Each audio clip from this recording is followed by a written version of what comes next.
Lagyan mo ng tubig. Hindi yung hindi yung wild, yung binili mo dyan. Baka Yung wild, yung dry. Matigas Ang tagal siguro maluto, yun. no? May over ka.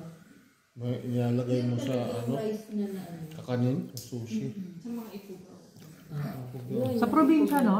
Sa amin dati kasi yung palola ko, pag ang binibili nila yung mga taga sa Nag-video ka na naman dyan. bukid. May panibago na yung video, mamaya. Masarap yun sa bukid.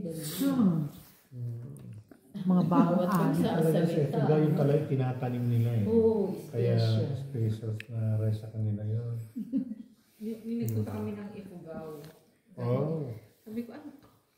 Tapos, yung manok, ano lang pa, yung pinikpik. Sabi ko, Ay, pilit. Iyo, Anong ipikan. lasa? pinikpik. Hindi ko tinikman yung pinipito. Ano nga yung pinigpikan? Dati gusto ko Yun yung yun eh. ginanon? Ano yun? Dahan-dahan parang papatayin nila, binugbog. Tapos susunugin. Nakatikim ka na, Uncle? Parang hindi yata. Parang tinorture. Pato. Tinorture siya, binugbog na Sa sinuhulay amin, pa. pinipikang pato. Din, may mga Kaya adobo mo, after mo palu-paluin eh. Pero hindi unti-unti pinapatay yun, binubugbog eh. Pinapalo. Dala sila. Pinahihirapan. Nag-uwi din sila doon sa mga aldan.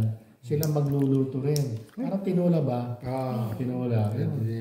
Pinikpikan. Matagal.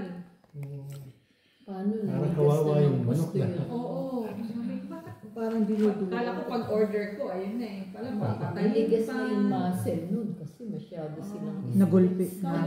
Pero may bago na. Pero pinalaki naman siya sa stress-free Dish yun, hindi environment. na pinipikan. Ginulpi pa siya. Yung alam mo, uncle, yung kaliskes? Kaliskes. Ay, sa ano yan? Sa San Fabian, Bangaldan, mayroon yun. May dugo, sabaw. Oo.